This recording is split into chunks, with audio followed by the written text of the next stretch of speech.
Hey Instagram, Dino Bob here. Hey, I want to show you a little bit about the Mini Cooper S. What the S means is supercharged. So there's quite a few years where they had these supercharged blowers. And you can see how they come in.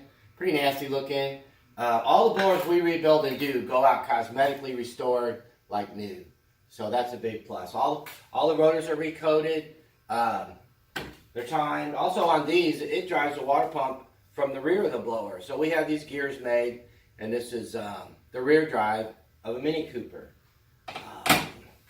And, you know, they do run a little smaller pulley. I don't recommend much smaller at all, 10% like maximum. A lot of guys run 17. I don't recommend that unless you're just, you know, doing a little bit of stoplight to stoplight. But anyway, we do these rebuilds. We do quite a few of them. And we also do the porting on them. It's nice to send the plenum if you send that in.